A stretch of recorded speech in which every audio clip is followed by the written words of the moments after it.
Et salut à tous les amis, c'est CryptoPartage, c'est un plaisir de vous retrouver pour cette vidéo d'analyse du 20 décembre 2021. J'espère que vous portez tous très bien. Il n'y a pas eu de vidéo hier, donc voilà, dimanche j'ai pris un petit jour off. On attaque la nouvelle semaine crypto.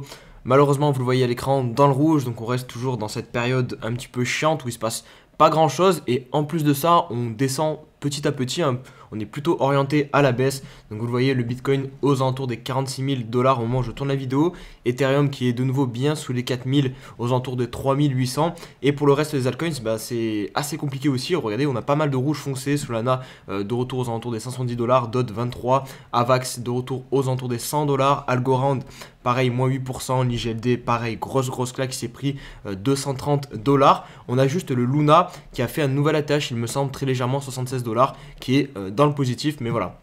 Globalement, on est dans une phase de marché assez compliquée où le Bitcoin entraîne un peu tout le marché à la baisse. Donc on va voir comment tout cela va se terminer. Je vais vous passer les news dans cette vidéo. Je vais passer aussi pas mal d'altcoins en analyse technique dans la deuxième partie de vidéo. Je vous dis pas des altcoins en particulier. En fait, j'en ai sélectionné quelques-uns que je trouvais intéressants techniquement, où il y avait des choses à dire.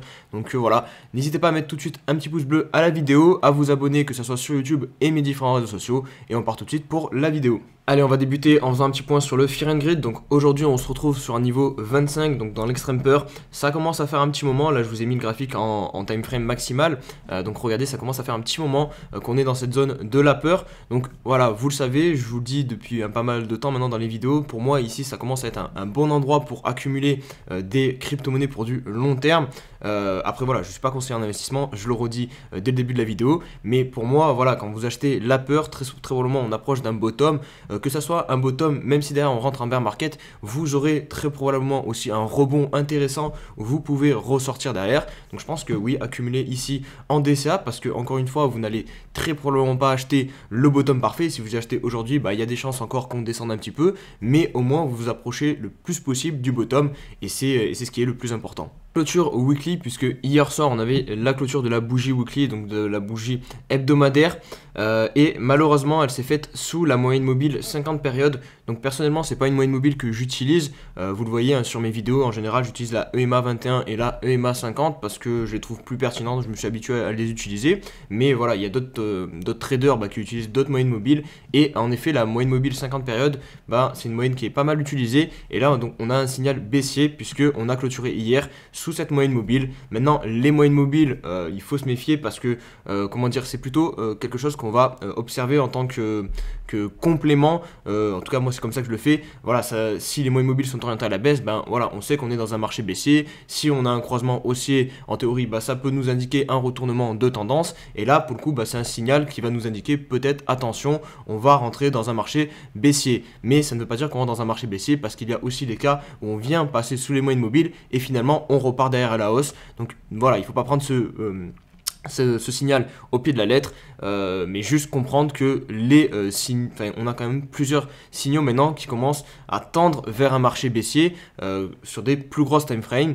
Donc voilà, on doit le constater, c'est des faits et il faut les prendre en compte. On se dirige petit à petit vers potentiellement un marché baissier. Des éléments techniques qui vont dans le sens que l'on n'aurait pas trouvé exactement encore notre bottom, ou du moins peut-être la mèche à 42 000 $, c'est peut-être notre bottom, mais il faut peut-être revenir faire un tour aux alentours des 42 000 $. Alors c'est les deux données que je vais vous présenter ici. Donc la première du trading du coin qui nous montre qu'à chaque fois qu'on a posé un vrai bottom moyen terme, long terme sur le BTC, à chaque fois on a eu un gros pic de volume. Comment ça s'explique? En fait c'est simple, hein. Quand vous baissez très rapidement, quand vous faites des grandes bougies comme celle qu'on a connue en mai, en fait vous pétez beaucoup de stops, donc forcément ça crée beaucoup d'échanges de monnaie, parce que les personnes qui sont notamment positionnées en long, qui se font péter leur stop, et ça revend directement au marché leur BTC. Donc forcément ça crée beaucoup d'offres, j'ai hésité avec la demande, mais ça crée beaucoup d'offres, et à côté de ça en général on a les whales qui vont en profiter pour racheter les bitcoins, Puisque quand vous avez des millions et des milliards à acheter en BTC, vous pouvez pas le faire au marché spot actuellement comme ça, parce que le carnet d'ordre est pas assez élevé, il n'y a pas assez d'offres pour que vous puissiez acheter tous les BTC. Donc quand vous créez des gros mouvements de panique comme ça, et ben, il y a beaucoup de liquidités qui débarquent sur l'exchange et là les whales peuvent acheter. Donc là ce que l'on constate, c'est que pour le moment on n'a pas eu ce gros pic de volume. Donc attention, peut-être que voilà, on va avoir une dernière grosse session de peur où les whales vont pouvoir enfin vraiment acheter tout le nombre de BTC qu'elles souhaitent et ensuite pouvoir redémarrer le marché. Et un autre truc qui tend aussi vers cette hypothèse, c'est ce que nous a partagé Crypto Future. Donc c'est un pic des retails. En fait, ce graphique que vous voyez ici en bas, à chaque fois qu'on a un pic des retails, en général c'est pas trop un bottom. Alors on l'a eu, lui en fait il met en évidence le crash qu'on a connu pendant le Corona en 2020. Mais ça pour le coup c'est vraiment un fait exceptionnel. On a pris plus de moins 50% en quelques minutes sur le BTC. Donc ce crash je le mets de côté. Par contre moi ce que je regarde c'est les autres bottoms. Et si vous regardez le bottom de juillet, qu'est-ce qui s'est passé? Hop, on avait la courbe en bas qui diminuait. Le bottom ici de septembre, qu'est-ce qui s'est passé? On avait la courbe en bas qui diminuait. Et là, qu'est-ce qui est en train de se passer actuellement? On a la courbe qui monte. Donc ça veut dire que les retails n'ont peut-être pas tant peur que ça. Les retails sont encore en train de buy the dip. Et qu'est-ce que veulent les baleines? C'est pas que les retails achètent, puisque les baleines veulent acheter leur BTC. Donc voilà, si vous combinez avec la donnée que je viens de vous donner juste avant, en gros, il faudrait une dernière session où on fait vraiment peur à tout le monde, enfin du moins aux particuliers, les whales qui peuvent ainsi racheter les bitcoins des particuliers, et là on poserait vraiment un bottom. Donc voilà, c'est le petit scénario que je pose avec ces deux données. Voilà, après vous en faites encore une fois ce que vous voulez, moi je vous donne juste des données. Avec un petit tweet de Plan B qui nous parle de son modèle Stock to Flow, le modèle le plus classique qui a fait sa célébrité si je puis dire. Donc là on arrive sur des zones de support selon lui, le bas de ce canal qui à chaque fois a servi de support. Donc on est sur des prix intéressants pour acheter du BTC à long terme. Attention, je mets en perspective avec ce que je viens de dire il y a quelques instants avec les données là que je vous ai présentées, en vous disant qu'au niveau du court terme, on devrait avoir une correction, mais je parle bien au niveau du court terme. En fait, et je le vois souvent dans les commentaires ou sur Twitter ou bref dans les réseaux en général, il y a des personnes qui vont par exemple me tomber dessus quand je dis qu'au niveau du court terme, je vois une baisse et quelques secondes après, là par exemple, je vous dis qu'au niveau du long terme, c'est un bon point d'achat, enfin c'est un bon endroit pour entrer sur le BTC. Mais il faut bien comprendre la différence entre le court terme et le long terme. Quand je dis quelque chose au niveau du court terme, il faut pas que vous soyez influencé par la volatilité au niveau du court terme pour vos achats à long terme. Parce que oui, au niveau du court terme, on peut avoir beaucoup de volatilité, on peut avoir un Bitcoin qui perd moins 10, moins 20%, mais qui remonte directement. Et c'est ça le plus important pour le long terme. Et donc vraiment essayer de faire la part des choses entre le court terme et le long terme, et surtout faire très attention à la volatilité puisque elle est extrêmement présente sur ce marché et elle ne doit pas influencer vos choix pour du long terme. On se retrouve sur le graphique rapidement du BTC parce que je veux m'assurer que le maximum de personnes comprennent ce que je suis en train de dire au niveau de la volatilité. Donc là, on se retrouve sur la première partie du bull run du BTC et regardez donc ici au niveau du long terme, on est haussier. Si je me mets sur le weekly et même sur le mensuel, hop, vous allez voir. Voilà, ici, la tendance de fond, qui est donc la tendance long terme, elle est haussière. Vous voyez, on empile des bougies vertes de plus en plus haut. Et donc ça, c'est haussier. Mais si on rentre sur les plus petites time frames, et donc on va s'apercevoir un petit peu mieux de la volatilité court terme, et bien regardez ce qui se passe ici dans cette correction. Par exemple, si je devais comparer à la situation actuelle, peut-être qu'actuellement, on se trouve ici, on se trouve la mèche des 42 000 $, c'est celle-ci. Donc là, je suis en train de vous dire que au niveau du court terme, on va peut-être corriger encore plus, mais au niveau du long terme, c'est un bon point d'entrée. Pourquoi? Regardez, ici, hop, imaginez que vous achetez ici pour du long terme. Derrière, ok, vous remangez de la volatilité, mais qu'est-ce qui se passe? Ensuite, on monte et on monte beaucoup plus haut parce que la tendance de fond est haussière. Mais par contre, au niveau du court terme, qu'est-ce qu'on a fait? On est venu encore gratter de la liquidité pour permettre aux whales de rentrer un peu plus acheter plus de BTC. Donc c'est ça que je veux vous dire. En gros, au niveau du court terme, il faut se méfier de la volatilité et au niveau du long terme, il faut pas mélanger court terme et long terme. Allez, on clôt toute cette partie sur la volatilité.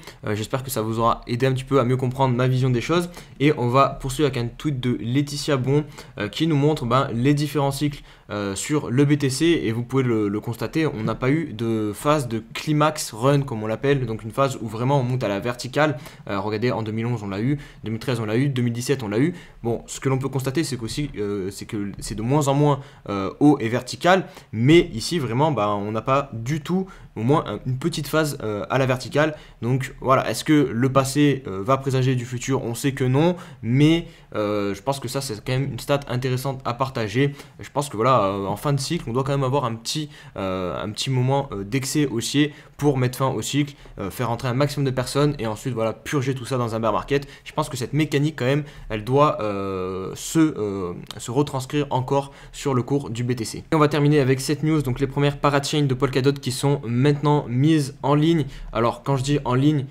c'est très probablement des testnets parce que personnellement j'ai essayé de récupérer notamment les projets auxquels j'avais participé et je vous en avais fait part il y a de ça quelques mois, enfin même pas quelques mois, 1 ou 2 mois à peu près, quand les parachains, enfin quand on avait eu les cronloans. Donc les cronloans c'était le système d'enchères où vous pouvez ensuite récupérer les tokens auxquels vous avez aidé à gagner ces enchères. Donc les projets qui ont gagné c'est Akala, Moonbeam, Parallel Finance, Astar et Clover. Moi personnellement j'avais fait Akala et Moonbeam et je suis donc allé vérifier si on pouvait récupérer nos ACA ou nos GLMR et non, ce n'est pas encore le cas. Les blockchains ne sont pas encore déployés pour l'utilisation des personnes comme vous et nous. Donc voilà, pour le moment c'est juste le début, mais ça devrait arriver très bientôt. Allez, on se retrouve pour l'analyse technique du BTC. On va débuter par le weekly et l'hebdomadaire en gros. Donc on va d'abord débriefer la bougie qui n'est pas trop positive, je vais pas vous mentir, parce que c'est un marabouzou, enfin je sais pas si on dit marabouzou pour quand c'est à la baisse, c'est peut-être, il me semble que c'est un autre nom qui change très légèrement, mais en tout cas voilà, la bougie n'est pas positive puisque clairement ça montre que les vendeurs ont dominé cette semaine. On a une toute petite mèche ici, donc voilà, c'est pas positif la bougie. Maintenant on reste toujours d'un point de vue technique sur une localisation intéressante dans la zone voilà, de rechargement, l'endroit idéal pour défendre ce creux par les acheteurs. Donc voilà, c'est pour ça que je vous dis que pour du long terme, enfin pour du moyen terme surtout plutôt, on est quand même sur une localisation intéressante pour accumuler du BTC. On est aussi posé sur la EMA 50. Vous voyez, en général, on reste quand même assez proche de cette EMA 50, sauf quand on passe vraiment en bear market. Donc c'est pour ça que ici pour moi c'est une zone d'entrée moyen terme intéressante sur le BTC. Autre petit fait que j'aimerais vous faire remarquer, c'est sur le RSI, regardez, on approche vraiment d'une nouvelle touchette sur donc cette trend qu'on tient depuis le début du bull run, donc en mars 2020. Donc là, on vient faire la trend touchette. Ça serait extrêmement intéressant qu'on réussisse à rebondir sur cette zone-ci. Donc vraiment, techniquement, on est sur des niveaux où le BTC a de grandes chances de rebondir. Mais encore une fois, voilà, c'est que des probabilités, c'est que des éléments techniques. Et au final, le prix, il fera bien ce qu'il veut. Voilà, il faut bien dissocier la spéculation des faits concrets. On passe maintenant sur le daily. Et le daily aussi... Merde, j'ai déplacé un peu ça, hop. Donc le daily aussi, techniquement, on a des petits signaux qui montrent qu'on pourrait se retourner. Une grosse divergence au niveau du RSI. Le cours descend, le RSI est en train de monter. Mais bon, voilà, pour le coup, on est toujours dans une tendance baissière. Donc ça aussi, il faut prendre en compte. Les moyennes mobiles sont toujours orientées à la baisse. La trend, on l'a toujours pas cassée.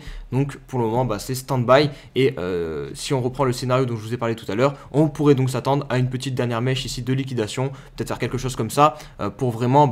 sortir, permettre aux whales en fait de rentrer massivement et d'avoir beaucoup de liquidités disponibles pour pouvoir acheter leur BTC. Donc voilà, on n'est pas à l'abri de ce scénario là et je serais presque même en train de dire qu'il faudrait mieux qu'on ait ce scénario, parce que si jamais on a ce scénario et que du coup le BTC est bien racheté, donc on aura eu les whales qui auront pu avoir leur BTC à un prix intéressant selon elles. D'ailleurs, on pourrait repartir donc en bull run. Par contre, en revanche, si on fait le scénario inverse et donc on part comme ça et par exemple on vient taper ici parce que voilà, c'est le scénario le plus évident, mais en gros on se nourrit de la liquidité des personnes qui sont actuellement en train de short et qu'on vient pas chercher la liquidité ici en bas, pour le coup c'est plutôt un scénario baissier pour moi, parce que voilà, on aura gratté la liquidité ici, donc après on n'aura plus rien à gratter pour alimenter la hausse. Donc personnellement, je préférerais qu'on fasse ce scénario donc en premier, donc venir chercher la liquidité en bas pour ensuite repartir à la hausse, plutôt que le deuxième où on repart maintenant tout de suite à la hausse. Là pour le coup, je serais un peu plus inquiet sur la poursuite du bull run pour le Bitcoin. Très rapidement pour conclure la situation sur le 4 heures, donc on est toujours dans ce canal qui s'avère assez pertinent et sur le RSI on est aussi toujours dans aussi un canal, mais pour le coup, lui, il a deux droites à l'horizontale qui forment le haut et le bas, donc aux alentours des 55 et des 34. Donc voilà, pas plus de choses à dire sur le 4 heures et sur la situation. Voilà, je pense que j'ai fait la situation technique globalement du BTC. Allez, on va passer maintenant aux altcoins. Je vais faire très rapidement l'Ether et même je vais essayer de les passer assez rapidement parce que la vidéo commence à être assez longue. Alors je sais que certaines personnes aiment bien les vidéos longues, d'ailleurs je vous en remercie hein, parce que du coup vous aimez bien m'entendre pendant longtemps, ça fait super plaisir. Mais par contre il y a des personnes qui sont peut-être un peu plus pressées, enfin je dis pas que vous n'êtes pas pressés non plus, mais qui préfèrent les vidéos courtes, je l'ai vu dans les commentaires. Donc j'essaie de satisfaire le plus grand nombre d'entre vous, donc je vais essayer d'aller assez vite là sur les alts parce que j'ai pas mal parlé en début de vidéo. Donc l'Ether, on va se focaliser donc sur cette situation en 4 heures, donc triangle de compression, on va voir de quel côté on va réussir à sortir, hein. Si c'est à la hausse, ça sera évidemment plus positif, sinon à la baisse, on pourrait revenir sur la zone que je vous avais indiquée, il me semble dans les dernières vidéos. On va mettre le Fibonacci tout simplement. Voilà, cette zone environ des 3400 $ jusqu'à les 3000 $. Voilà, c'est une zone où on pourrait venir, si jamais on casse ce triangle de compression, chercher un bottom pour ensuite repartir sur l'Ether. Je vais vous montrer aussi rapidement la Bitcoin dominance parce que c'est très intéressant. On est de retour sur le gros support, donc on n'arrive pas vraiment à s'extirper de cette zone de la peur pour la BTC dominance, hein, pour le Bitcoin des 40%. Donc est-ce qu'on va la casser à la baisse ou non? J'ai pas de boule de cristal, mais une chose est sûre, si jamais on perd vraiment ce support, on devrait derrière partir presque en découverte de prix parce qu'on avait juste eu ce petit passage ici, on était venu chercher les 35%, donc voilà, on peut mettre ici le dernier support qu'on ira très probablement chercher, je pense, si on casse ce support des 40%, donc ça voudrait dire que les altcoins pourraient surperformer le Bitcoin sur une certaine période. On enchaîne avec Decred. Donc ça c'est une crypto dont je vous avais pas mal parlé parce que regardez le support comme il était parfait, on venait le tester à chaque fois ici, hop, donc je vous avais dit que c'était une belle zone pour accumuler. Malheureusement vous le voyez ici, c'est juste pour vous dire qu'en fait l'analyse technique, voilà, c'est pas une boule de cristal, ça fonctionne pas tout le temps, et ici pour le coup regardez, hop, le support, c'est parce qu'on le teste beaucoup de fois que forcément il ne va jamais casser, et là pour le coup il a cassé, donc ça c'est pas du tout positif pour Decred. Et vous avez vu quand même derrière qu'est-ce qui se passe, hop, on vient vraiment plonger. Donc maintenant on va prendre beaucoup plus long terme et regardez le niveau qu'il pourrait venir chercher, hop, on se trouve pile dans la zone de rechargement. Donc ici potentiellement il va réussir à venir chercher un bottom pour cette crypto, puisque si on veut défendre le creux vraiment long terme, si je me mets sur le mensuel vous allez mieux comprendre, voilà, le creux long terme il se situe ici au niveau des 10 $, c'est ici qu'il va falloir venir poser le bottom pour cette crypto monnaie. Et pareil au niveau des moyennes mobiles et notamment la EMA 50, on se situe dans cette zone-ci. Donc voilà, là techniquement aussi on va se trouver sur un endroit très important pour relancer la tendance sur Decred. Je voulais vous montrer rapidement aussi le Litecoin parce qu'on se trouve finalement dans une situation similaire au BTC, grosse divergence sur le RSI, regardez le RSI qui monte, le cours qui descend, gros niveau de support aussi au niveau des 130 $ pour le Litecoin. Donc pareil, techniquement on est sur une zone où le LTC pourrait réussir à repartir à la hausse. Le CSPR de Casper qui était aussi sur un niveau intéressant de retour sur un gros niveau de support. Donc voilà, pour les personnes qui ont envie d'accumuler les 0,10 $, ça peut être intéressant. Après faites attention sur cette crypto-monnaie, on n'a pas beaucoup d'historique, mais bon voilà, là on est sur un gros niveau de support, donc je préfère accumuler sur des supports, hein, vous le savez. Hop, Band Protocol, c'est pareil, on est sur un énorme support, donc là qui date du 20 juillet 2020, donc on vient une nouvelle fois dans cette zone. Hop, regardez, je vous montre toutes les fois où on est venu dans cette zone.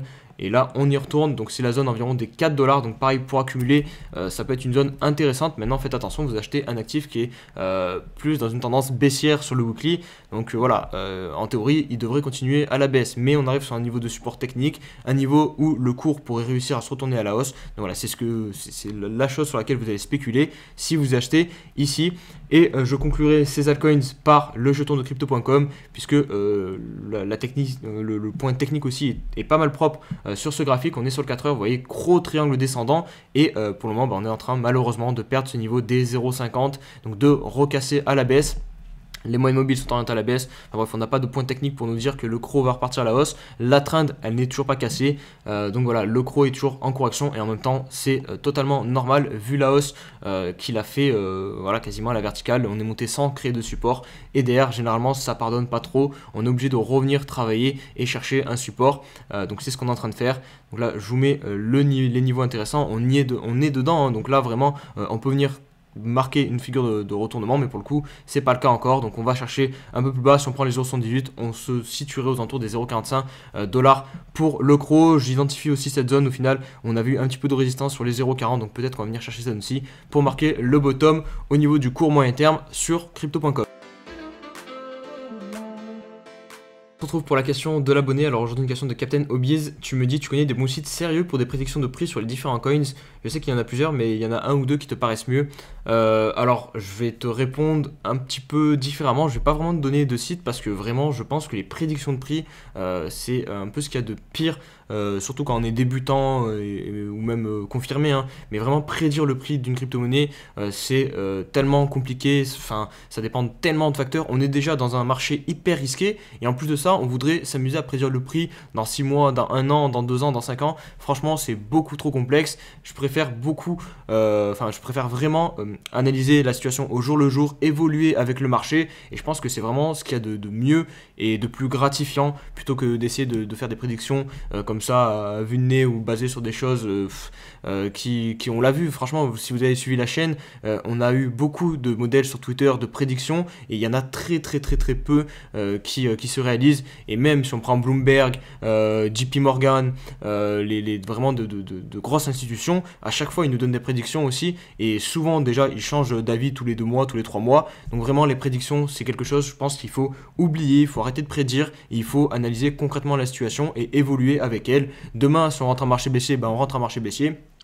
Il faut qu'en fait vraiment vous fassiez un plan pour tel scénario et tel scénario, et que vous soyez au moment T à l'aise avec votre portefeuille, et c'est la meilleure façon d'évoluer dans le temps. En tout cas moi c'est je tends vers ça, et actuellement voilà, je suis à l'aise avec mon portefeuille, je suis prêt à aller à 40 000, je suis prêt à aller à 30 000, je suis prêt à aller à 20 000 $ sur le Bitcoin, voilà, et je suis prêt aussi à aller à 100 000 $. Et plus vous aurez des scénarios calqués, enfin déjà préparés et avec des plans d'action concrets, plus vous serez serein et plus je pense vous irez loin sur les marchés financiers. Voilà, c'est ce que je vous partage de ma petite expérience. Après voilà, vous êtes libre d'en prendre en compte ou pas, mais voilà ce que je te répondrai sur cette question des prédictions de prix.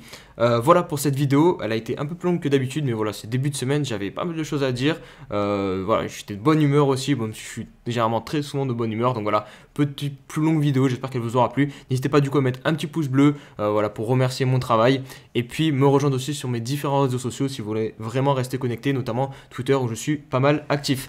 On se dit à demain pour une nouvelle vidéo, allez, ciao ciao.